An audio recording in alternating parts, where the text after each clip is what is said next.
Hey guys, my name's Crystal Kenny, and I'm in love with creating. All things artistic and imagination involved. I'm an American girl who chased her creative dreams all the way to Paris, France, making a living using photography. This podcast takes you inside the stories of all the artsy folks I've met along the way and gives you that extra push to discover your creative gifts. The desire to create is deeply inside each and every one of us, and I give you the tools and inspiration to find a new way of living a more creative life. This is La Vie Creative, the podcast.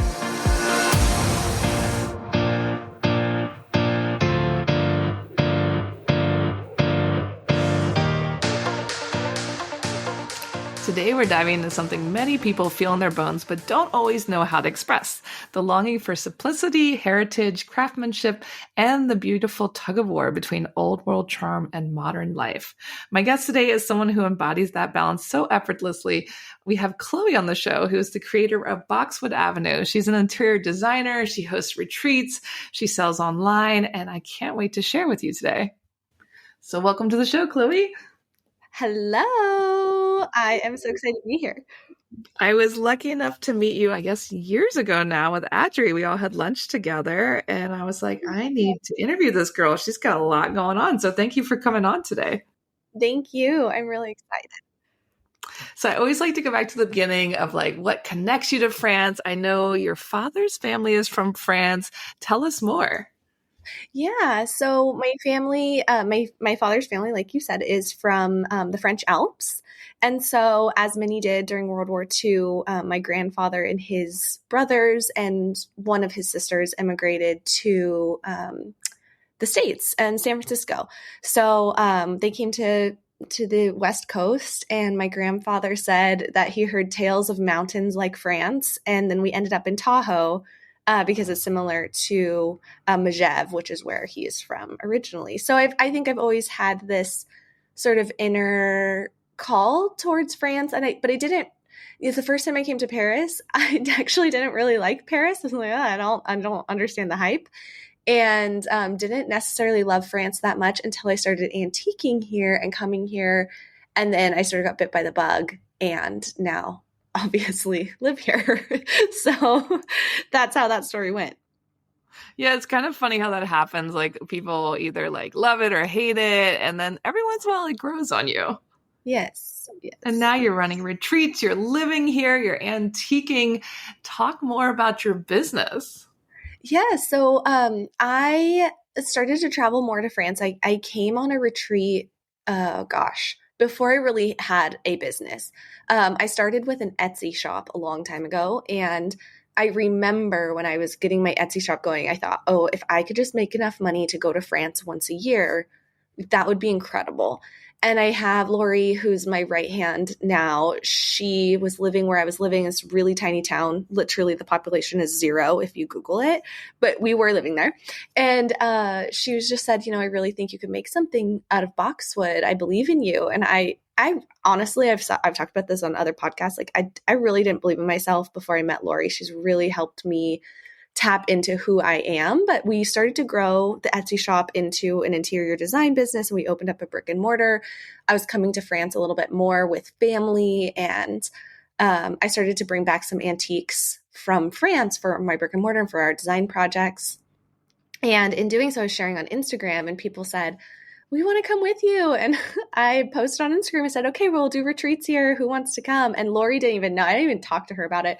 And she goes, hey, so my mom said we're starting to do retreats in France, huh? I was like, yeah, surprise. We're going to start hosting retreats. It's something I'd always wanted to do. We hosted retreats already in the States, more entrepreneurially focused, not necessarily like lifestyle.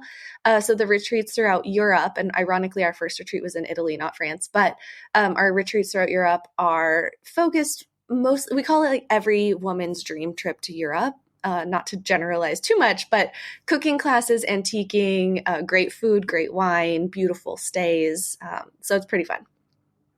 Yeah, I mean, it's funny how, you don't even believe in yourself, and then someone else sees potential and they're like, okay, let's do this. Let's build this together. It's always nice when we have people like that in our lives. I feel so lucky, and I wish for everybody that they could have somebody like that, because I think it's true. Sometimes we don't see ourselves as clearly as others can see us. And so to have somebody believe in you, I think is such a gift of humanity, really. Yeah, and to go from like your little Etsy shop to like world interior design and like now living in Yes. Paris. It's like we Yeah. can never imagine how things are going to evolve. Like we just have to take those first steps. Yeah, yeah, I think that back to those first steps, and for anybody listening that has a dream, I just really encourage you to not get too focused on the mountain ahead and just taking those little steps, because if I wouldn't have taken those little steps, I wouldn't be where I am now. And I have bigger dreams now, and I have to remind myself of that when I feel, when it feels daunting, to just say, okay, put one foot in front of the other and everything will fall into place exactly how it's supposed to be.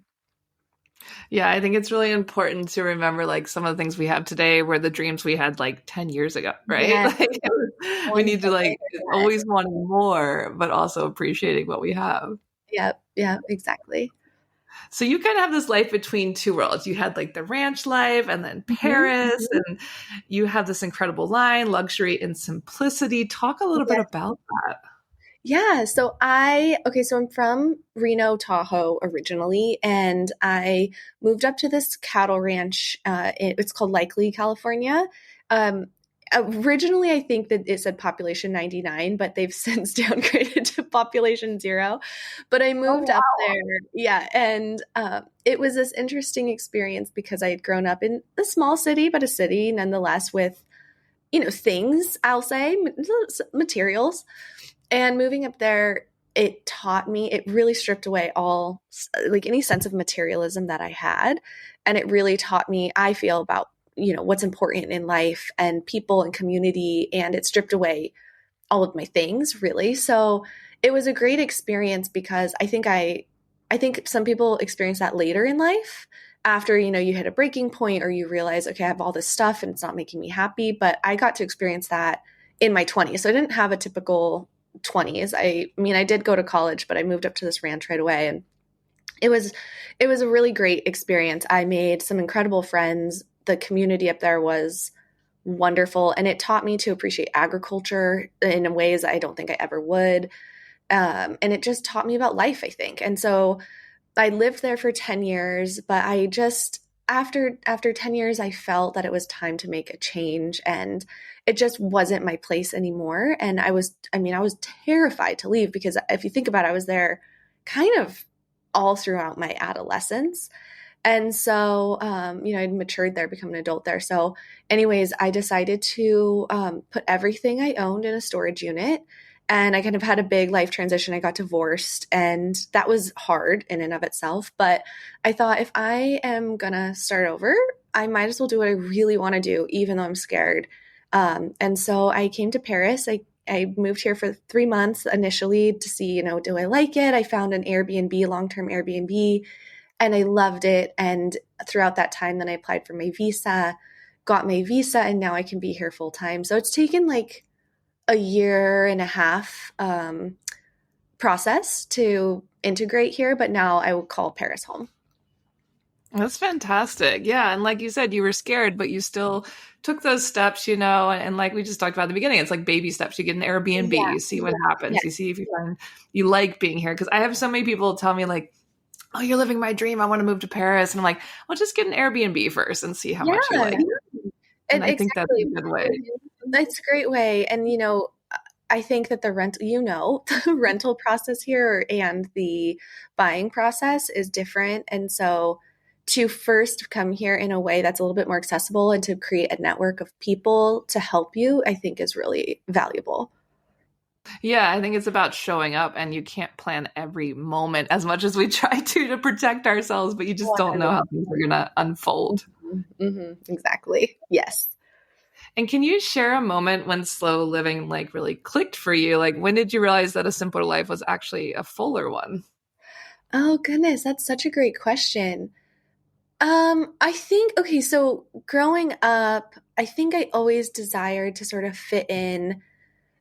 My family I come from a great family, but I think I always had this desire of like wanting more and wanting to fit in with a certain crowd. And I don't know if others can relate to this, but it was kind of that mentality of like, oh, I need to go to this Pilates studio, or I need to drive this kind of car to fit in. And so when I moved up to the ranch, like none of that mattered. There was no Pilates studio. None of that mattered. I mean, there's a general store and you can go have a popsicle on the front porch. And it's, yeah, like it's great. And but it's really the only thing that mattered. And in that time period, I felt more myself, and I didn't feel like I had to wear this. I didn't feel that I needed to aspire for anything other than just kind of who I was. And I was building Boxwood and I loved doing that, but it came from a more of like a holistic drive, not really a drive for external. And then I also started to coach high school cheerleading up there, which was the most fulfilling and rewarding experience of my life. And I think just learning that giving back gave me so much more fulfillment. So throughout all of that, and I mean, seeing the beauty of land and agriculture, like I mentioned, it was an incredible gift. And I'll always carry that. And honestly, I love Paris, but I know in my heart, Paris is just a small chapter for me. And I know I'm going to end back up in the countryside somewhere. I love that. Yeah, like you love the nature, you love the peace, like that slow kind of life. And it's fun to come here and check things out and then, come and go. I think that can really make Paris, much more special when you come and go. Yes, I think so too. I just got back today from the States, and Paris is incredible. France is incredible. I love it here, but I also really appreciate America too. And so it is nice to kind of have both worlds. Yeah, I completely agree. As someone who likes to split time too, it's nice to go back and forth. Yeah. So, what does creativity look like for you on a daily basis, especially now that you're splitting time? Like, what is creativity to you? What is it defined as? Like, how do you find inspiration? Oh goodness! Well, being here in Paris is the ultimate source of creativity, and I think. I heard somebody, I didn't come up with this myself. I heard somebody talk about it. And I don't remember who, but they said it's like living in an open air museum. And that is so accurate. It is just like walking around and seeing the architecture. And of course, I'm an interior designer, so I'm constantly taking photos of, the way stone transitions to wood, stuff other people probably don't care about, or, millwork and things like that. But I also love going to the museums and looking at even the way that they the frames are on paintings, and seeing the different color palettes used on the doors and in artwork. So I feel like walking around, you see so much. That and the food, which I think we can all appreciate. It's incredible. And I think also realizing that here in Paris, at least, and throughout Europe, it's okay to slow down. And it's okay. I think in America, what I really appreciate about America is there's so much opportunity, but there's also kind of this hustle culture. And here in France, you can slow down. And I think that's when you can get really inspired, is by taking those moments to allow it to just sort of blossom on its own. And that's one thing I love about being here. Yeah, I think there's something really to be said about being bored, which we don't get to do very often anymore because we have smartphones. So it's like anytime we have a moment of silence, we're like picking up that phone. But like you said, it's about slowing down. It's about doing nothing to really find some inspiration. Yes, absolutely. And one of my favorite things is going to old bookstores and looking through old historical drawing sets for architecture. That's where I geek out, looking at how doors are made or how staircases came together, and then infusing those elements back into our projects in the States. That's what I have so much fun doing. I love geeking out on weird things. That's so fun. Yes. So how do you define character in a home? Like, what small detail do you feel makes the biggest emotional impact in a space? I think color palette is probably the most important, and then millwork. And the other things can be accessories. Of course, it all matters, but I think if you have a strong color palette, even if you have a simple space, if you have a rental and whatnot, that maybe doesn't have as much character as you'd like it to, creating a beautiful color palette is a wonderful way to to make it feel interesting. And that's, I think, done through not white walls. I was talking about this in a YouTube video the other day, but if you close your eyes for just a second and think of the coolest space you've ever been in, I doubt the walls were white. And so I think that's important to remember. White is a very easy color, but it's not as interesting as what it could be. And so I always turn to the color wheel. If for anybody that's listening that wants to dive into that, turn to the color wheel and use complementary colors. It's so simple to do, and it's kind of a foolproof method. And if you want to take things to the next level, there's a book, a guy named Joseph Albers, and he developed different interesting color palettes. And so that's really fun to do too. So it can be done just through textiles like pillows and rugs and things like that. But that's a great way to add some character to a home. And then, of course, through millwork, which is a little bit more labor intensive. Definitely. Yeah. Color can just change everything. It influences our mood. And like you said, white walls are not that exciting. No, they're not in the States for anybody that's listening. And even in Paris, though, you see some beautiful spaces that are this white, like the Haussmannian style where everything is white and bright. It is beautiful. But I think adding color adds a little bit of character and pizzazz. So how has Paris influenced your design aesthetic? Is there more of a French design principle you think everyone should adopt no matter where they live? I think that Paris has just introduced me to new ways of doing things, but really old ways of doing things. And that's something that we try and infuse into our projects. I think of, there's these memes that you see on the internet where what once was and what it is now, even something as simple as a little post, like the posts that guard the sidewalks.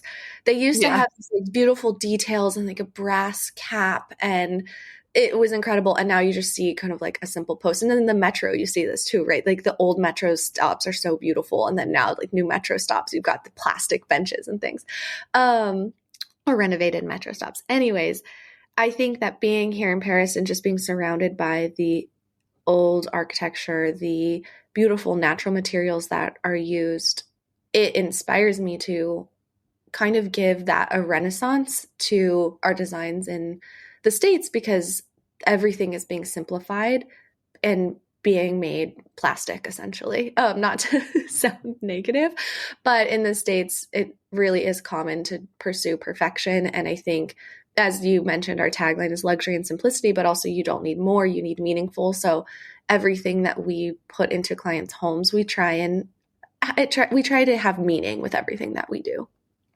Yeah, and that means so much more when everything's becoming kind of cookie cutter, like you said. And and I think that the design process can sometimes feel a little bit intimidating. I think people don't necessarily know where to go or how to get things. So you turn to what's available at the bigger box stores. And unfortunately, most of the things that are available are what's popular or it's what's trending. It's not necessarily things that are timeless. And timeless things are a little bit harder to come by and find. And so I understand where it comes from, but being here in Paris, you just get to see things used, whereas in the States, you might see it used in somebody's house. And I'm talking about maybe like millwork or herringbone, flooring, things like that. But here in Paris, you just marbles on the sidewalk. So getting to just be immersed in it is so incredible. Yeah, it's just like a casual Tuesday of someone's marble staircase. It's like very normal here. Yes. Yeah. And how do you personally protect slowness and intention in a world that seems to be speeding up constantly? Oh man, it's hard because I wear a lot of hats. And somebody once kind of told me, Chloe, you preach this luxury and simplicity, but you don't slow down. But I really try to live very balanced. I love to have fun. I think you and I talked about this. I love to have fun. So I try and work hard, play hard, but every morning I do something that's called To Be Magnetic. I'm very passionate about it. It's like a meditation app. And so I do that 90% of my mornings, and I do a little meditation, I journal, I start my mornings off really intentionally, and that helps me stay so balanced. And I remember the first time I was like, I'm going to try meditating. I did it for like 3 minutes twice and was like, this is not for me. And now if I don't have my mornings, I really don't have that great of a day. So it's a practice that I love doing, and I really encourage anybody to give a try. I have my Calm app, and like Yes. I'm still breaking through to like what you're doing now, because I do it for 3 minutes and I'm already on the floor. Like, okay, I have so much to do. What am I doing on the floor? Like, I need Yeah. other things. And like, you just gotta be like, you gotta change your routine. It's so important.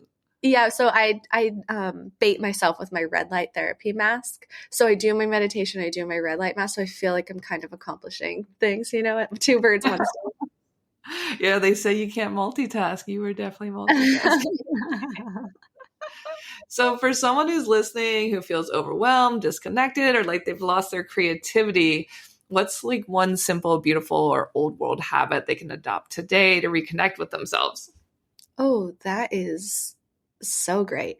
Okay, I mean, for me personally, like I said, I love journaling, but I love to do like a 5-year magic wand life work exercise. I do this all the time with Lori. So I just think, okay, if I had a magic wand, money doesn't matter, nothing matters. What do I really, really, really want? Like, what would just be too good to believe that it's possible? And then I usually just try and reverse engineer that to figure out how to make it possible. And I've been in some dark places, and I felt like I've felt very purposeless at times, or I felt stalled or in a literal rock bottom. One time I took like one of those online quizzes, and it was like, you're at a rock bottom. I was like, yeah, I could have told you that. In those moments, I think seeing that there's a light at the end of the tunnel, and honestly, those rock bottoms I think are necessary, because when we get out of them, we see how strong we are. We see how resilient we can be. And usually anytime I've experienced it's led to like way greater growth, kind of like a slingshot, you gotta go backwards before you can go forwards.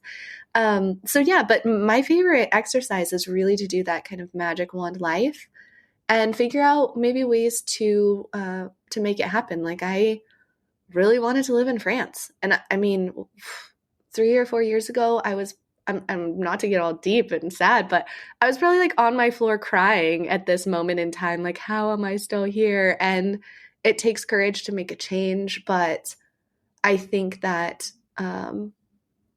allowing yourself to go for it, you will look back and you will not regret it. I kept telling myself, what would my 90-year-old self be proud of me for doing? And that I use that as kind of a direction for myself. I like that. And I like the one, like you said, like it's not about money. It's like, what would make me happy? And then like you said, like reverse engineering. That's really smart. Yeah. Because there's some woo-woo to that, but then also, we get one shot at life. If we're in a place where we're not feeling inspired, or we know deep down we need to make a change, I think really looking in the mirror, being honest with oneself and saying, okay, I'm going to go for it, and knowing it's going to be terrifying, but I really do believe that it pays off in the end.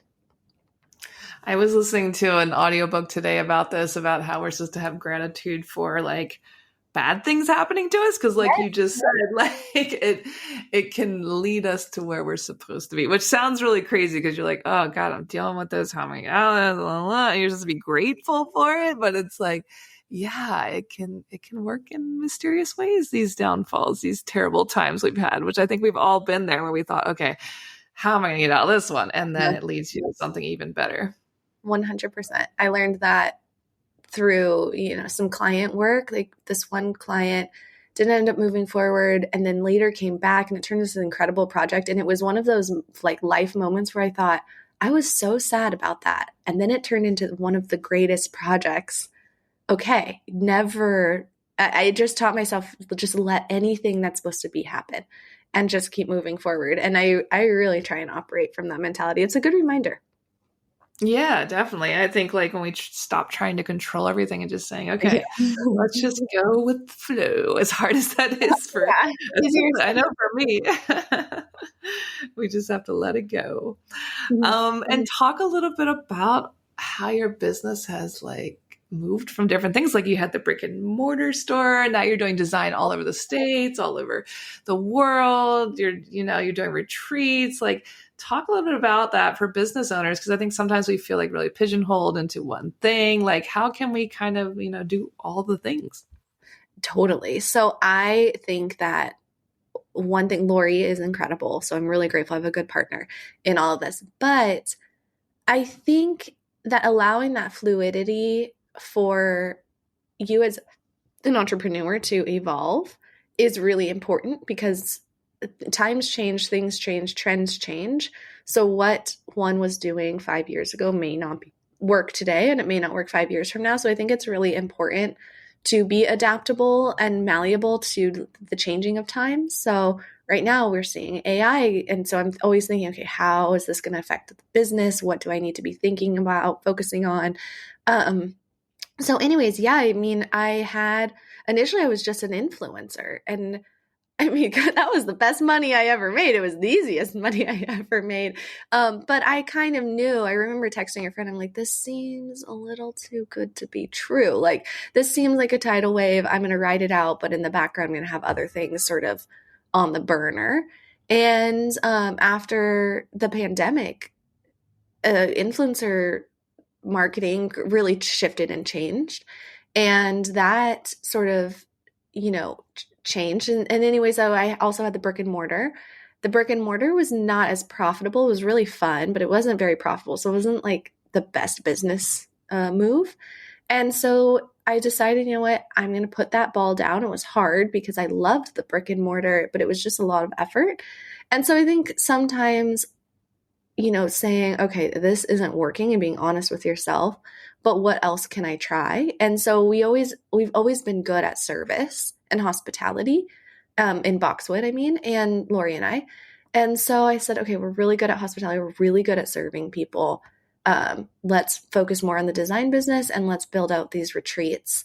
And so, that's doing really well, but I'm thinking about other things that we can add into the mix too, because like I said, it's ever evolving, and entrepreneurship is not for the faint of heart, because there is always a little bit of uncertainty, I think, in entrepreneurship.